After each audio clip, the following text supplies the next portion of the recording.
Devanand Saraswati tele Swami Maharaj जी को वंदन करता हूँ, मेरी कुल देवता। और यहाँ हम महाकाल में उपस्थित है, महाकाल को प्रणाम करके मेरे दो शब्द आपसे कहूंगा। मृत्युंजयाय रुद्राय नीलकंठाय शांभवे अमृतेशाय शर्वाय महादेवाय ते नमः। आज इस अवसर पर विश्व ज्योतिष दिवस जो है उसके कारण यह हम इकट्ठा हुए हैं। विक्रम महाविद्यालय उज्जैन, महाराज विक्रमादित्य शोधपीठ, पूर्णश्री फाउंडेशन उज्जैन और सम्राट विक्रमादित्य विद्वत परिषद आयोजित परिषद में सब उपस्थित मंच पे जो पीठासीन अधिकारी हैं उनको मैं प्रणाम करता हूँ।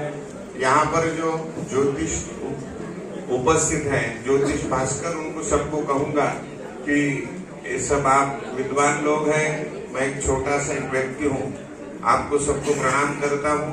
सर्वेश्वर जी शर्मा जी, उन्होंने बारंबार मुझे इस कार्य में आने के लिए प्रेरणा दी है और अच्छे से बात करके मुझे यहाँ आने के लिए प्रेरित किया है। आज मेरी स्थिति ऐसी है कि आप सब लोग सूर्य भगवान हो और मैं छोटा सा दीपक यहाँ पर बैठा हूँ। दीदी ने कहा कि दीपक छोटा होता है, उसका प्रकाश रात में कुछ दिखता है, दिन में नहीं दिखता। ऐसा ही मेरी आज स्थिति है। जो अधिक ईश्वर की दी हुई ये ज्योतिष विद्या है और प्रकाश की तरफ लेके जाने वाली यह विद्या है, इसलिए ज्योतिष ऐसा इसे कहा जाता है। मैं आज राहु और गुरु चांडाल योग जो होता है उसके ऊपर थोड़ा सा प्रकाश करता हूँ। आप सब लोग जानते हैं वैदिक ज्योतिष के अनुसार बहुत से अभी लोगों ने कहा राहु के बारे में, तो मैं भी राहु के बारे में और गुरु के बारे में कहूंगा। राहु जो है छाया ग्रह है और अनेक गलत कामों के लिए वह प्रेरित करता है, प्रसिद्धि के लिए, व्यसनों के लिए और अपनी इच्छा पूरी करने के लिए वह हमको प्रेरित करता है। और गुरु जो है वो ज्ञान दान करने के लिए हमें प्रेरित करता है। गुरु ग्रह बुद्धिमान, परोपकारी, साक्षात्कार, इसके लिए हमें प्रेरित करता है। हम आज बात करने वाले हैं कि प्रथम स्थान से द्वादश स्थान तक चांडाल योग जो बनता है उसमें क्या क्या हमको लाभ होते हैं, क्या क्या नुकसान होते हैं। ये एक अभ्यास है, इसके सूक्ष्म अभ्यास से भी आप इसको जान सकते हो। जो छोटा सा मेरे दिमाग में जो अभ्यास आया है वो लिख के आपके सामने मैं प्रस्तुत कर रहा हूँ। प्रथम भाव में अगर चांडाल योग होता है तो उसका परिणाम ऐसा होता है कि जातक को वो शुभ फल देता है, धार्मिक परोपकारी बनाता है, शिक्षण और वेद कार्य के लिए इसको प्रवृत्त करता है। लेकिन राहु उसके साथ में होने के कारण वह हमेशा विचलित रूप में रहता है, क्योंकि लग्न में मस्तिष्क के ठिकान में यह राहु रहता है, इसलिए यह विचलित रहता है। द्वितीय भाव में अगर चांडाल योग आपका होता है तो इस भाव में व्यक्ति का बोलने पे ज्यादा प्रभाव पड़ता है, लेकिन इसके बोलने का जो स्वर होता है वो आक्रामक होता है और तर्क वितर्क ज्यादा करता है, जिद्दी स्वभाव का होता है। और इसके आक्रामक बोलने से इससे जो पास वाले जो लोग होते हैं वो दूर चले जाते हैं और आक्रामक वार्तालाप करने के कारण यह हमेशा संकटों से, विवादों से घिरा हुआ रहता है और धीरे धीरे अपने घर परिवार से, अपने लोगों से ये दूर चला जाता है। तृतीय स्थान में अगर चांडाल योग बनता है तो यह प्रवास के लिए अच्छा होता है। इस स्थान में का चांडाल योग बाहर घुमाता है, विदेश यात्रा करता है। अगर गुरु की कृपा आपके ऊपर हो तो बारंबार विदेश यात्रा वह कराता है। मुझे ऐसा लगता है कि ज्योतिष हम पढ़ते हैं, बोलते हैं, आप सब लोग विद्वान हैं, लेकिन हमारे गुरु की कृपा हमारे ऊपर होना चाहिए, कुल देवता की कृपा हमारे ऊपर होना चाहिए और हमारे ओर से गुरु की और कुल देवता की उपासना बारंबार हमें करना चाहिए।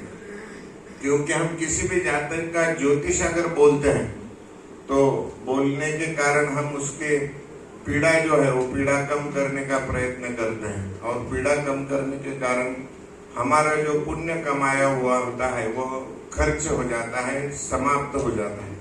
तो हमें वह पुण्य फिर से अर्जित करना चाहिए। इसलिए हमें उपासना हो या जो भी आपका कार्य हो, उसके लिए हमें बारंबार गुरु हो, कुल देवता हो, उनकी उपासना करके पुण्य राशि फिर से अर्जित करते रहना चाहिए। कई बार हमको देखने को मिलता है कि इस व्यक्ति का बहुत नाम था, बहुत उनका नाम हमने सुना है, लेकिन कुछ साल बाद ऐसा पता चलता है कि अभी से कोई पूछता नहीं। तो ऐसा होता है कि हमारा पुण्य अर्जन करना कम हो जाता है। हम व्यवसाय कहो या सब लोगों के बीच में कहो, हम उसमें बह जाते हैं और हमारा नित्य कर्म हमसे छूट जाता है। तो ये मेरा विचार है कि हम सब लोगों ने गुरु की और कुल देवता की उपासना हमेशा करना चाहिए। अगर तृतीय स्थान में चांडाल योग होता है तो यह आदमी मीडिया क्षेत्र में यश प्रदान करता है, लेखक भी हो सकता है, कलाकार भी हो सकता है। अगर चतुर्थ स्थान में चांडाल योग बनता है तो इसे माँ के प्रति बहुत स्नेह होता है, यह उदार होता है और प्रेम ज्यादा करता है। शिक्षण क्षेत्र में यह अच्छा रहता है, लेकिन राहु साथ होने के कारण इसका जो काम होता है वह भटकने वाला काम होता है, बारंबार उसको भटकना पड़ता है। लेकिन इसके दिमाग में हमेशा नया कोई तो भी खोजने का विचार चालू रहता है और नई नई चीज खोजने के लिए यह तत्पर रहता है। पंचम स्थान में अगर चांडाल योग बनता है तो यह व्यक्ति रचनात्मक जीवन जगता है और रचनात्मक कार्य से जीवन व्यतीत करता है और उसी मार्ग से चलने के लिए वह प्रेरित रहता है। लेकिन राहु के कारण यह बुरी आदतों का शिकार भी बन सकता है। जुआ, नशीले पदार्थ, विवाह के बाद में इतरत्र संबंध रखना, यह हो सकता है। अगर इस व्यक्ति का आध्यात्मिक ताकत अगर अच्छी हो तो यह चीजों से भी यह बच सकता है।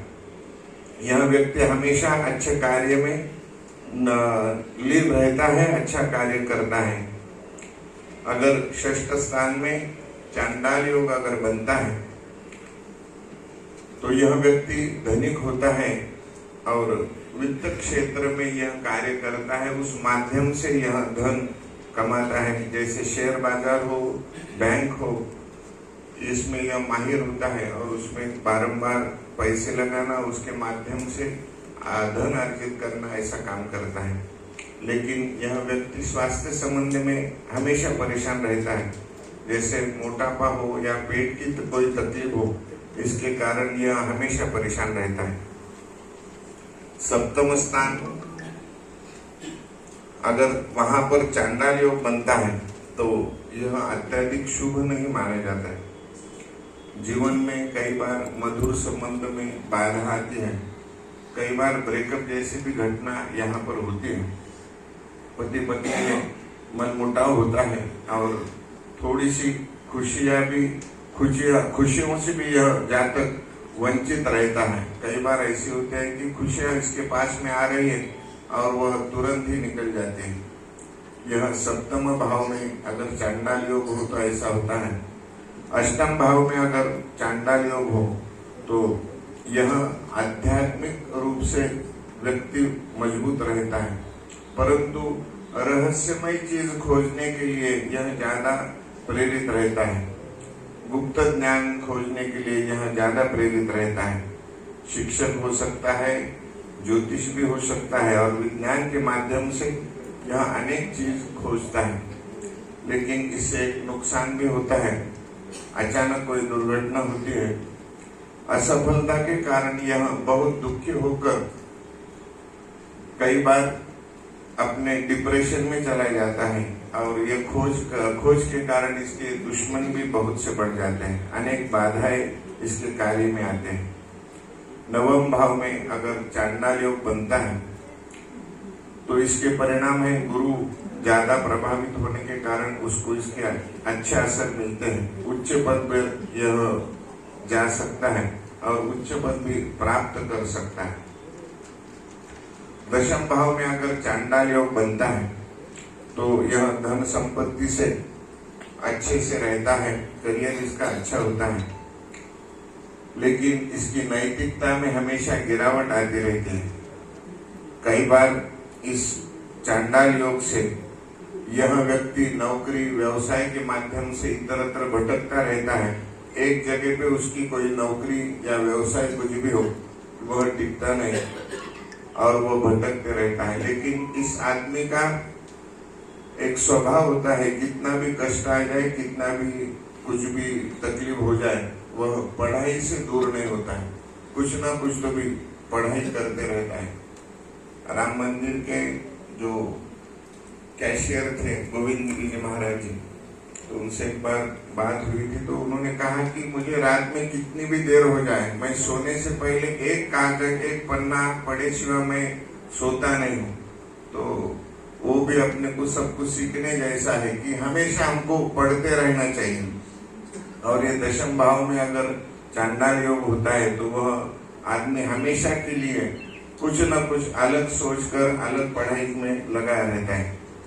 एकादश भाव में अगर चांडाल योग बनता है तो यह दान पुण्य अधिकता से करता है और अपने घर परिवार से, बच्चों से इस व्यक्ति को ज्यादा लगाव रहता है और उच्च मानांकन हमेशा बनाए रखता है। और कोई भी अड़चन हो, कोई भी समस्या हो, उसके सामने वो दृढ़ता से खड़ा रहता है और आध्यात्मिक क्षेत्र में भी आगे रहता है। द्वादश स्थान में अगर चांडाल योग हो तो इसे घर छोड़ना पड़ता है, परित्याग करना पड़ता है। परित्याग के बहुत से भाव है, बहुत से विषय है, लेकिन घर छोड़ना, विभक्त होना या घर से दूर रहना, यह योग इससे निर्माण होते हैं और कई बार उसे परदेश में भी जाना पड़ता है। मेरे विचार से मैंने प्रथम भाव से द्वादश भाव तक चांडाल योग के कुछ परिणाम बताए और आप भी इसको, आपकी जो अच्छे से ज्योतिष है उनके माध्यम से भी आपका जीवन सुकर बना लीजिए। इसके ऊपर उपाय ऐसे है कि आप चांडाल योग की शांति कर सकते हैं, राहु गुरु और केतु का जाप करके हवन भी करा सकते हैं। महाराष्ट्र में नगर जिले में मोहिनीराज बोल के गांव है। ऐसी कथा है कि अमृत मंथन के बाद में जो अमृत बांटा गया था तो वहां पर बांटा गया था। अर्धनारी नटेश्वर विष्णु भगवान का रूप वहां पर है और वहां पे अमृत बांटते समय राहु का सर और देह दोनों ने विष्णु भगवान ने चक्र से अलग करा दिए। तो राहु भगवान वहां पे उनके शरण में आए हुए, तो वहां पे अगर हम बोलते हैं कोई राहु केतु के अगर तकलीफ हो तो वहां पे हम दर्शन के लिए जाने के लिए बोलते हैं। आप सबको भी एक विनम्र प्रार्थना है कि आप कभी भी पुनः वो साइड में अगर आते हैं तो मोहिनीराज अवश्य जाइए, तो वहां पे जाना चाहिए। आभार प्रकट करता हूं कि फाउंडेशन ने मुझे बोलने की संधि दी और ये मेरी वाणी को विराम देता हूं। आप सब लोगों का धन्यवाद। जय गुरुदेव।